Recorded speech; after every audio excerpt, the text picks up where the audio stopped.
Nah, ngomong bicara perubahan nih, tentunya ada hal yang baru yang harus di-adapt sama eh, hal-hal yang lama, kayak gitu. Nah, gimana caranya Pak Andreas itu mengimplementasikannya kepada timnya tentang hal-hal yang baru ini? Eh, Namanya perubahan itu adalah sesuatu yang lumrah. Karena kalau lu nggak berubah, lu yang dirubah sama alam. Oke, Paham ya? menarik. Jadi tapi kita pengennya itu kita berubah lebih cepat. Kenapa? Ya kalau lu udah telat berubah, lu akan tertinggal istilahnya. Karena dunia itu sudah, misalnya kalau udah alam itu kan ada namanya hukum alam, Benar. seleksi alam, Benar, ya kan? Kalau lu mesti alam yang seleksi lu, berarti lu udah tertinggal nih, lu udah terlupakan di dunia lah, istilahnya gitu lah. Ini di industri ya, di industri kerjaan gitu ya.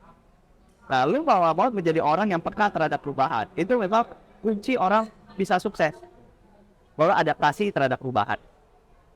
Nah, jadi bagaimana caranya gua implementasi itu karena anak? Ya, gua jadikan itu sebagai sesuatu yang gua harus kasih tahu dulu bahwa mindset perubahan itu sendiri adalah sesuatu yang positif. Tergantung mereka mau ikut apa tidak, ya kita sebagai leader harus ngajak nih. Benar nggak? Nggak mungkin dong. Ya udah terserah lu mau berubah apa nggak juga. Pasti kita ajak dulu, diomongin. Ayolah, ini kan sesuatu yang lebih baik. Tapi didiskusiin dulu, disosialisasikan Ya kita jadi leader, ayo gitu. Jadi kita ya tarik dulu, ayolah tim kita sama-sama berubah. Nah, kalau dia nggak ikut, yang lain semua ikut, ya dia yang tertinggal. benar-benar. Ya antara lu mau, ya nanti pada ujung-ujungnya pada satu titik dia akan dipertanyakan, gue mau lanjut nggak ya? Atau gue mau ikut nih orang berubah. Ketika memang dia eh, memutuskan untuk tidak mau ikut, ya nggak apa-apa. Nanti culture kita udah berbeda, gitu loh. Tapi kalau mau ikut ya, monggo, ayo bagus. Karena kita butuh orang, kan kita butuh kekompakan di dalam tim. Justru kita malah encourage orang ya supaya tetap ikut, gitu loh, dengan perubahan itu. Karena namanya tim, perubahan itu bisa benar bisa salah, tapi kita sama-sama enjoy. Nah itu kan jadi beban pikiran kita jadi lebih plong gitu ya. Ya. Jadi nggak takut ngambil satu perubahan gitu. Berarti lebih meng-encourage timnya ya. Ya. Nah, tentang perubahan nih, Pak Andreas. Sekarang itu kan udah zamannya digitalisasi. 4.0 sosial media, mau nggak mau kita yang dari offline harus ke online juga. Ya. Sosial media harus dikencangkan, branding company juga. Nah, gimana cara Pak Andreas itu apa ya, menarik atau menjadikan segala sesuatu itu digital atau menerapkan apa sih digitalisasi yang sudah dilakukan? Oh, ini kalau di kita kan sekarang orang zamannya sosial media. Benar. Jadi dulu itu ya keluarnya e-commerce, dari e-commerce ada namanya sosio, sekarang berkembang menjadi socio commerce.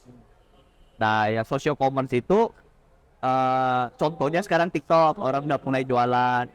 Nah, ada tren namanya live shopping. Ya kita harus ikut dong dengan perubahan-perubahan itu. Kalau kita nggak ngikut, sih susah gitu loh. Cuman kan istilahnya gini, kita harus berpikir bagaimana teknologi yang ada itu bisa membantu apa yang sekarang gua lagi kerjain. Itu cara berpikirnya. Banyak orang berpikir gini, contoh nih ya, dia kerja di satu perusahaan. Ini e-commerce nih lagi naik daun. Gua keluar, gua kerja nih di perusahaan e-commerce. Itu kan beda kan maksudnya gua tuh.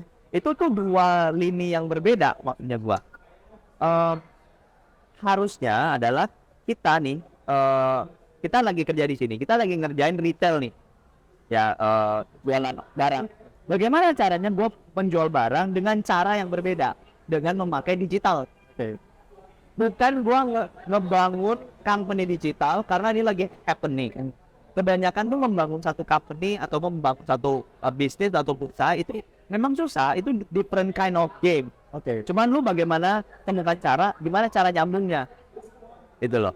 Jadi kayak contohnya Naughty yang sekarang ini RPG ya, RPG ya kita berusaha untuk setiap tokonya untuk bisa mulai kayak memanfaatkan sosial media untuk berjualan. jualan apa ya barang-barangnya dia gitu loh. Berarti lebih memanfaatkan platform-platformnya. Ya, jadi lu jangan bikin bisnis baru di platform itu, maksudnya gua. Itu different business gitu loh.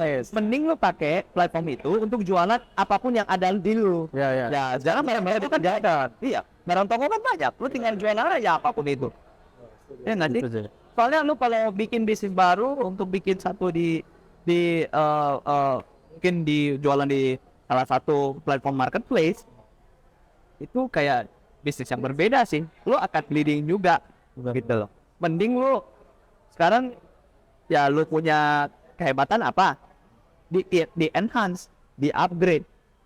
Ya kan, di upgrade dengan cara apa? Caranya berbeda. Tapi misalnya peningkatan omsetnya itu adalah peningkatan omset apa? Ya core business lu, bukan sesuatu yang baru yang lu kerjain, berarti nggak? Oke, dapat. Kira begitu. Nah, berarti itu kalau Pak Andreas itu ngelihatnya apa yang sudah kelebihan dari kita itu yang dikecap lagi sama digital ini. Iya. Kayak gitu. Iya. Makanya malah ngebangun brand baru lagi nih ataupun bisnis baru. Ya itu gaya gua. Ya, oke. Ya mungkin masing-masing orang style-nya berbeda ya. Cuman kalau prinsip kerjanya gua balik lagi, gua fokus. Ya kalau memang ngerjain sesuatu, ya apapun yang kita lakukan terhadap sesuatu itu